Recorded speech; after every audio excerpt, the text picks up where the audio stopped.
നമസ്കാരം സുഹൃത്തുക്കളെ, നമ്മളിൽ പലരും വിചാരിക്കുന്നത് കൂടുതൽ സംസാരിക്കുന്നവരാണ് സ്മാർട്ട് എന്നാണ്.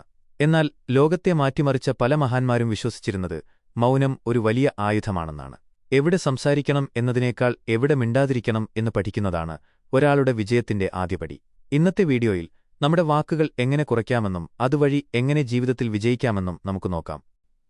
അനാവശ്യമായി സംസാരിക്കുന്നത് നമ്മുടെ ശാരീരികവും മാനസികവുമായ ഊർജ്ജം നഷ്ടപ്പെടുത്തുന്നു. മൗനമായിരിക്കുമ്പോൾ ആ ഊർജ്ജം നമ്മുടെ ലക്ഷ്യങ്ങൾക്കായി ഉപയോഗിക്കാൻ സാധിക്കും. 2. കേൾവിക്കാരനാകുക. Be a good listener. കുറച്ചുമാത്രം സംസാരിക്കുന്നവർ മറ്റുള്ളവർ പറയുന്നത് ശ്രദ്ധയോടെ കേൾക്കാൻ പഠിക്കുന്നു. ഇതുവഴി കൂടുതൽ അറിവ് സമ്പാദിക്കാനും മറ്റുള്ളവരുടെ മനസ്സിലാക്കാനും സാധിക്കുന്നു. 3. വാക്കുകളുടെ മൂല്യം വർദ്ധിപ്പിക്കുക. Increase the value of your words. എപ്പോഴും സംസാരിച്ചുകൊണ്ടിരിക്കുന്ന ഒരാളുടെ വാക്കുകൾക്ക് ആരും വില കൽപ്പിക്കാറില്ല. എന്നാൽ വല്ലപ്പോഴും മാത്രം കൃത്യമായ കാര്യങ്ങൾ സംസാരിക്കുന്നവരുടെ വാക്കുകൾ ലോകം സസൂക്ഷ്മം ശ്രദ്ധിക്കും. 4. പ്രവൃത്തികൾ സംസാരിക്കട്ടെ. Let your action speak. പ്ലാനുകൾ എല്ലാവരോടും പറഞ്ഞു നടക്കാതെ അവ രഹസ്യമായി വച്ച് കഠിനാധ്വാനം ചെയ്യുക.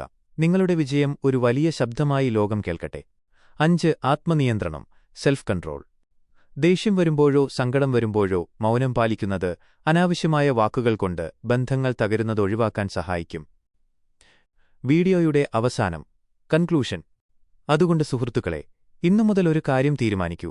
ആവശ്യമില്ലാത്ത ഇടങ്ങളിൽ എന്റെ വാക്കുകൾ ഞാൻ പാഴാക്കില്ല.